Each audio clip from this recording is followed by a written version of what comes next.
இடமேல சீதைக்கு அயோத்தி. மிதிலையில் கல்யாணம் முடிந்து ராமர், லட்சுமணர், பரதர், சத்ருகன் 4 பேருமே அயோத்தியை நோக்கி வருகிறார்கள்.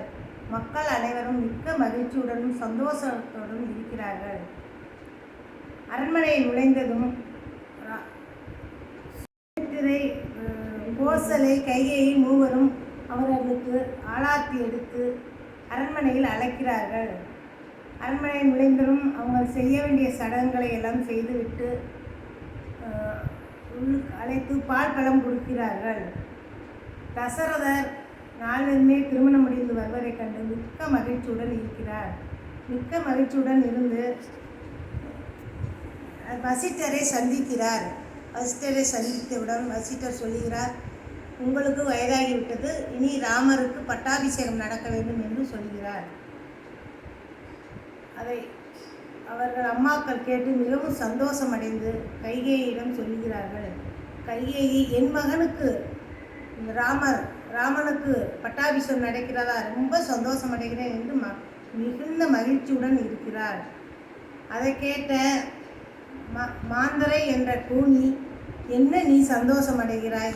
உன் மகனுக்கு பட்டாபிஷேகம் நடக்க என்ன உன் மகனுக்கு பட்டாபிஷேகம் நடக்குவதை விட்டுவிட்டு நீ ராமருக்கு பட்டாபிஷேகம் நடக்கு என்று செய்தி அறிந்து மிக்க மகிழ்ச்சி அடைகிறாய். இது உனக்கு எப்படி? உன் மகனுக்கு நடக்கவில்லை என்று உனக்கு வருத்தமாக இல்லையா என்று சொல்கிறார். நீ பேசாமல் இரு கூனி, மாந்தரை, நீ பேசாமல் இரு. என் மகன் என்ன, ராமன் தான் என் மகன். என் மகனுக்கு பட்டாபிஷேகம்னா நான் மிகுந்த மகிழ்ச்சி அடைகிறேன் என்று சொல்கிறார். அதை கேட்ட மாந்தரை மிகவும் கோபமிட்டு அவர் மனதை மாற்றி விடுகிறார். திருப்பி திருப்பி சொல்லி மனதை மாற்றி விடுகிறார். உடனே மாந்தரை என்ற கூனி தசரதரை சந்தித்து, கைகேயி மிகவும் அலங்கோலமாக இருக்கிறார், நீங்கள் வந்து பாருங்கள் என்று சொல்கிறார். உடனே அவர் வந்த கைகேயியை பார்த்து, என்ன இவ்வளவு சோகமாக இருக்கிறாய் என்று கேட்கிறார். என் மகனுக்குத்தான் பட்டாபிஷேகம் நடக்க வேண்டும், ராமனுக்கு நடப்பது எனக்கு சரியில்லை என்று கோபமாக பேசுகிறார். மூத்த மகன் ராமர் இருக்கும்பொழுது எப்படி பரதருக்கு பட்டாபிஷேகம் நடக்க வேண்டும் என்று தசரதர் கூறுகிறார். அப்பொழுது எனக்கு நீங்கள் 2 வரம் கொடுத்துள்ளீர்கள், அந்த வரத்தை இப்பொழுது எனக்கு தர வேண்டும் என்று கைகேயி கூறுகிறார். தசரதர் என்ன வரம் என்று கேட்கிறார். என் மகனுக்கு தான் பட்டாபிஷேகம் நடக்க வேண்டும், ராமன் 14 வருடங்கள் காட்டுக்கு செல்ல வேண்டும் என்று நான் கேட்கிறேன். அப்படி எப்படி நடப்பது? மூத்த மகன் இருப்பது இருக்கையிலே உன் மகனுக்கு அப்படி பட்டாபிஷேகம் நடக்கிறது அப்படின்னு எவ்வளவோ சொல்லுகிறார். கையை கேட்க மாட்டேங்கிறார். உடனே சரி, உன் மகனுக்கே பட்டாபிஷேகம் நடக்கட்டும், ராமரை 14 வருடம் வனவாசம் போக வேண்டாம் எவ்வளவோ சொல்லுகிறார். உடனே கையை ராமரை பார்த்து, நீ 14 வருடம் வனவாசம் போக வேண்டும், பரதனுக்குத்தான் பட்டாபிஷேகம் நடக்க வேண்டும் என்று சொல்கிறார். சரிம்மா, யாருக்கு நடந்தாலும் என்ன, பரதனே நன்றாக இந்த நாட்டை ஆளட்டும், நான் நீங்கள் சொல்லும்படி நான் 14 வருடங்கள் போயிட்டு வருகிறேன் என்று அவருடைய அப்பா கிட்ட கூட சொல்லவில்லை. உடனே பெறப்படுகிறார். சுமித்திரை எவ்வளவோ சொல்கிறார், நீ போக வேண்டாம் ராமா, இரு என்று சொல்லுகிறார். இல்லைம்மா, நான் அம்மா சொன்னதை நான் கைகேயி அம்மா சொன்னதை நான் கேட்க வேண்டும் என்று உடனே துறவரம் முன்பு பெறப்படுகிறார். லட்சுமணரும் நானும் வரேன் அண்ணா என்று சொல்கிறார். எவ்வளவோ நீ எல்லாம் வேண்டாம் என்று சொன்னாலும் நானும் உங்களோடு தான் வருவேன் என்று சொல்லி அண்ணனுக்கு சரி சுமித்திரை சொல்கிறார், அண்ணனுக்கு துணையாகவும் தொண்டனாகவும் செல்ல வேண்டும், நீ அவர் பணிவிடைகளை செய், துணையாகவும் இருக்க வேண்டும் என்று சுமித்திரை அனுப்பி வைத்தார். சீதாதேவி, நானும் வருவேன் உங்களோடு தான், நான் இங்கே இருக்க மாட்டேன் என்று சீதாதேவி சொல்கிறார். உடனே சுமித்திரை, நீ இருமா என்று சொல்லவும், ராமர் இருக்கும் இடமே எனக்கு அயோத்தி என்று சொல்லிவிட்டு புறப்பட்டு செல்கிறார்கள். புறப்பட்டு செல்லும் வழியில் காட்டுவாசிகள் குகன் என்ற தலைவன் ராமரை பார்த்து மிகவும் சந்தோஷப்பட்டு கடவுளைப் போல் நினைத்து, ராமரே நீங்கள் இருங்கள், நாங்கள் உங்களுக்கு என்ன வேண்டுமோ செய்கிறேன் என்று எவ்வளவோ சொல்கிறார்கள். இல்லை, நாங்கள் இங்கே இருக்க மாட்டோம், நாங்கள் தனியாக உள்ள வனாந்தரமான இடத்துக்கு சென்று அங்கிட்டு சிறிது காலம் இருந்துவிட்டு தான் வருவோம் என்று சொல்கிறார்கள்.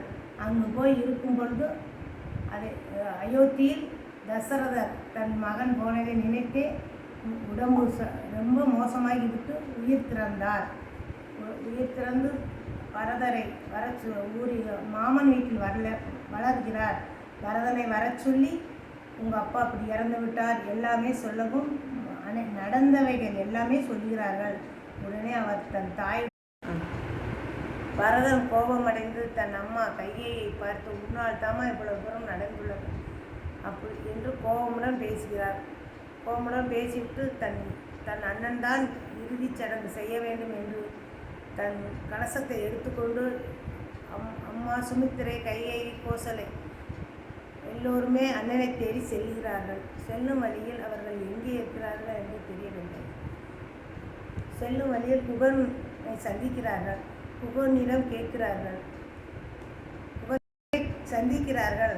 குகனிடம் அண்ணன் ராமர் இந்த சைடு எங்கே போனார்கள் என்று கேட்கிறார்கள். அண்ணன் யாரிடம் சொல்லக்கூடாது என்று என்னிடம் சொல்லிட்டு போனார்கள் என்று சொன்னான்.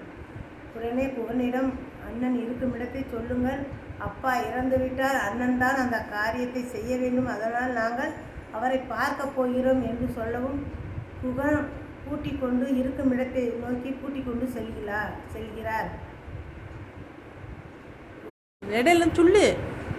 குகனிடம் அப்பா இறந்ததை தசரதர் அப்பா இறந்ததை சொல்லி இறுதிச் சடங்கு செய்ய சொல்ல வேண்டும், அதனால் நாங்கள் ராமன் அண்ணாவை பார்க்கணும் என்று பரதன் சொல்கிறார். உடனே குகன் எல்லோரையும் கூட்டிக் கொண்டு அவன் இருக்கும் இடத்தை நோக்கி செல்கிறார்கள். சென்று அண்ணனிடம் எல்லா விஷயங்களும் அண்ணன் அப்பா இறந்து விட்டார், அதனால் நீங்கள் தான் இறுதிச் சடங்கு செய்ய வேண்டும் என்று சொல்கிறார்கள். அவரும் மனம் கலங்கி சரி என்று இறுதிச் சடங்கு செய்கிறார்கள். ராமர் செய்கிறார். செய்துவிட்டு வாருங்கள் நாட்டுக்கு போகலாம், இனி இங்கு இருக்க வேண்டாம் என்று எல்லோரும் சொல்கிறாங்க. நான் இன்னும் 14 வருடம் ஆகவில்லை, முடிந்தவுடன் தான் வருவேன் என்று ராமர் சொல்கிறார். இந்த பிறகுதான் வருவேன் என்று எவ்வளவோ சொல்லியும் கேட்கவில்லை.